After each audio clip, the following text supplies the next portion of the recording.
Assalamualaikum warahmatullahi taala wabarakatuh. Apa khabar semua? Hari ini sekali lagi anda bersama saya Amar, market analyst anda di Torex Asia. Jadi dalam video kali ini kita akan recap pergerakan pasaran sepanjang minggu lepas untuk tiga instrumen utama iaitu Dollar Index dan kita akan buat ulasan tentang crude oil, apakah sentimen yang menggerakkan pasaran crude oil dan juga kita akan pergi kepada gold. Minggu lepas kita nampak pasaran bergerak dalam keadaan agak berhati-hati. Pergerakan pasaran banyak dipengaruhi oleh jangkaan kadar faedah Amerika Syarikat, sentimen ekonomi global dan juga perkembangan geopolitik yang terkini. Bila ketegangan geopolitik meningkat, kebiasaannya pelabur akan bergerak ke arah aset selamat seperti US dollar dan juga gold. Dalam masa yang sama, pasaran minyak pula sangat sensitif kepada sebarang isu bekalan ataupun konflik di kawasan pengeluaran minyak utama. Jadi, jika anda memerlukan idea ataupun strategi dagangan untuk anda guna pakai sepanjang minggu ini, jangan lupa tonton video ini sehingga tamat. Baik, kita mulakan dengan US dollar. Minggu lepas US dollar bergerak agak stabil. Tetapi masih sensitif kepada data ekonomi dan juga sentimen global. Setiap kali kalau kita lihat pasaran menjadi lebih berhati-hati, kita akan nampak permintaan terhadap dolar meningkat kerana dolar masih dianggap sebagai aset selamat dalam keadaan tidak menentu. Selain faktor kadar faedah, sentimen geopolitik juga memainkan peranan. Apabila ketegangan global meningkat ataupun pasaran menjadi lebih defensif, pelabur biasanya akan mengurangkan risiko dan memegang lebih banyak USD. Ini sekaligus menampung pengukuhan dolar semenjak 2 menjak ini. Kalau kita dapat lihat trend daripada sudut technical analysis, trend dolar sekarang ini berada dalam fasa bullish. Kalau kita tandakan satu trend line pada time frame H1, anda dapat perhatikan satu garisan bullish telah pun berlaku semenjak daripada Januari 2026 sehingga terkini awal Mac 2026.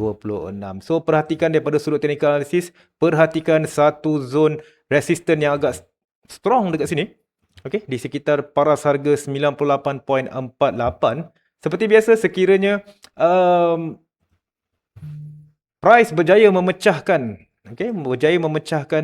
kawasan resisten di atas, dijangkakan US dollar akan mencari paras resisten yang kedua yang lebih signifikan iaitu di sekitar 99.129.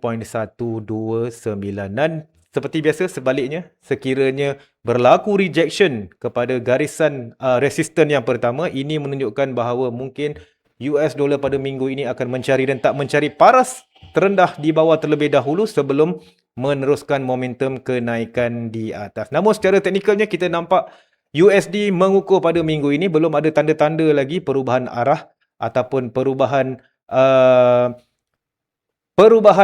arah terutamanya. Kita belum nampak lagi dari sudut technical analysis, trend masih lagi strong kepada bullish dan belum lagi ada tanda-tanda bias untuk retracement yang lebih besar bakal berlaku untuk mata wang dolar itu sendiri.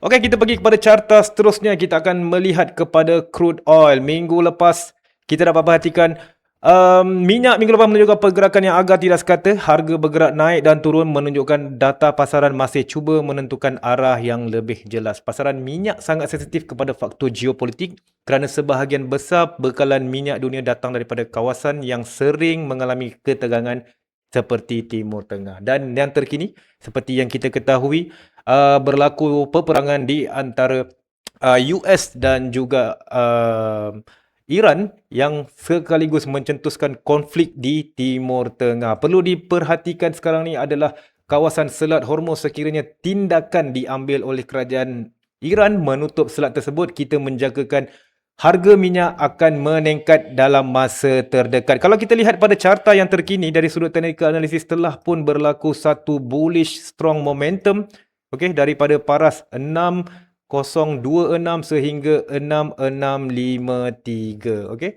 So daripada sudut technical analysis, apa yang kita perhatikan, crude oil telah pun berjaya memecahkan kawasan resisten yang kita tandakan di bawah. Okey, telah pun berjaya memecahkan. Kita bakal melihat adakah crude oil berjaya mencecah ke paras 6914, di mana dekat situ akan menjadi zon penentu. Adakah crude oil akan terus melonjak momentum pada minggu ini ataupun akan berlaku rejection di kawasan tersebut, sama-sama kita perhatikan. Tapi yang pasti, konflik yang berpanjangan akan menyebabkan, terutamanya konflik yang berlaku di Timur Tengah akan menyebabkan kenaikan harga minyak dan dengan mendadak dalam tempoh yang terdekat. So boleh perhatikan dua zon di atas seperti kita katakan, konflik baru saja bermula, dijangkakan konflik akan berpanjangan sepanjang seminggu ataupun dua ini, maka crude oil akan terkena impak dan kita menjangkakan bahawa crude oil akan mengalami kenaikan harga daripada paras harga yang terkini sekarang.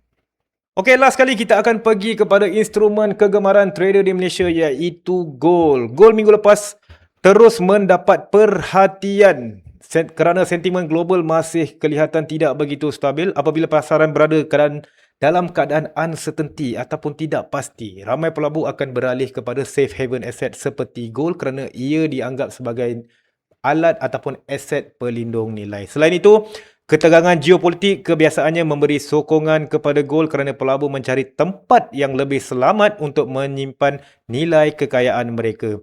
Gold juga berkait rapat dengan pergerakan indeks dolar.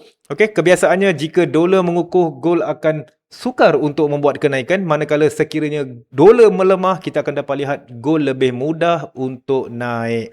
Jadi minggu lepas kita nampak gold masih cuba untuk mengekalkan pergerakan menaik walaupun ada beberapa kali penurunan kecil, tapi kita anggap itu sebagai minor retracement. Masih lagi bullish trend masih lagi mendominasi pasaran. Daripada sudut teknikal analisis, daripada trendline yang kita buat tadi kat sini, kita dapat lihat pergerakan konsisten menaik gold selepas kejatuhan besar-besaran pada bulan Februari 2026. Kita menjangkakan bahawa gold akan mencuba paras tertinggi. Okey, sekali lagi kita perlu melihat reaksi apakah reaksi pasaran selepas gold mencapai ke paras 5597.